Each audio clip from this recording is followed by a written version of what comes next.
আমাদের ভাইয়ের শুধু চোখ উপড়ানো হয়েছে, আর আল্লাহ তার আরশে আজিম থেকে প্রতিশোধ নিয়ে টুকরা টুকরা করে তার এখন গোশত মাংস টুকরোগুলো কুকুরে খাচ্ছে বলে পত্রিকায় প্রকাশিত হচ্ছে।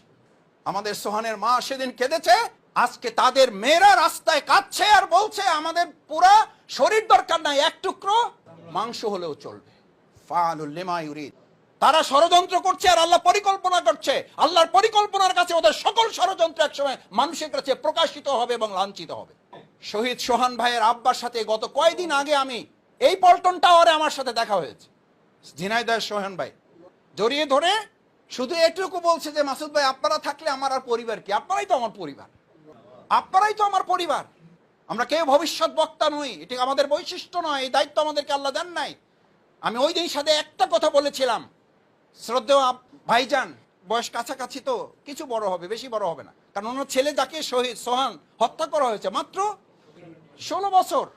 এত ছোট্ট একটা শিশু, যার মা আফসোস করে বলেছিল আমার ছেলেটাকে যদি তোরা গুলি করে মেরেই ফেলবি তাহলে তোর চোখটা উপড়ালি কেন, কেন তার চোখটা উপড়ালি? এই আমাদের সোহানদের যারা চোখ উপড়িয়ে শহীদ করে যারা সমাজকর্তা সমাজকর্মী হিসেবে জনপ্রতিনিধিত্বের দায়িত্ব পালন করেছেন, আজকে তাদের ব্যাপারে জামাতের কথা বলতে হয় না, পত্রিকায় মিডিয়ায় আসছে।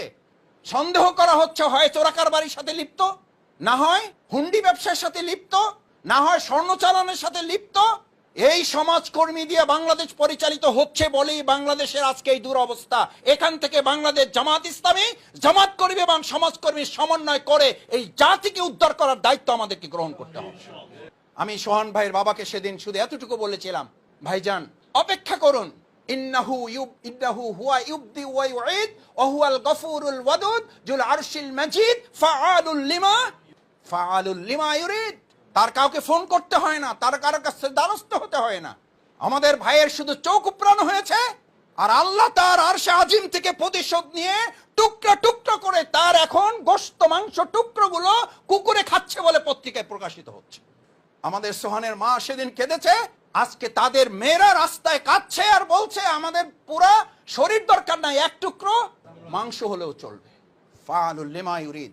যারা প্রশাসনের সর্বোচ্চ ক্ষমতায় থেকে আমাদের ভাইদেরকে গুলি করে হত্যা করেছেন, আমাদের ব্যাংক দখল করেছেন, আমাদের হাসপাতাল দখল করেছেন, আমাদের ইউনিভার্সিটি দখল করেছেন, আমাদের কলেজ দখল করেছেন, অপেক্ষায় থাকুন। শুধু তো মাত্র ক্রোক করা হয়েছে, শুধু তো জব্দ করার নির্দেশ দেওয়া হয়েছে। মিনিমাম যদি এদেশের বিচার ব্যবস্থার সামান্যটুকু বেঁচে থাকে, শুধু জব্দ এবং ক্রোক করার মধ্যেই শেষ হবে না, আপনাদেরকেও জনগণের কাঠগড়ায় দাঁড়িয়ে চূড়ান্ত বিচারের মুখোমুখি আপনাদেরকে হতে হবে। কারণ সমাজকর্মীর নামে আপনারা মানুষের প্রতি কি করেছেন? জুলুম করেছেন, শোষণ করেছেন, অন্যায় করেছেন, অত্যাচার করেছেন, অবিচার করেছেন, কত লোককে গুলি করে অন্যায়ভাবে খুন করেছেন, তার কোনো হিসাব আপনার হয়তো নিজেরও জানা নাই।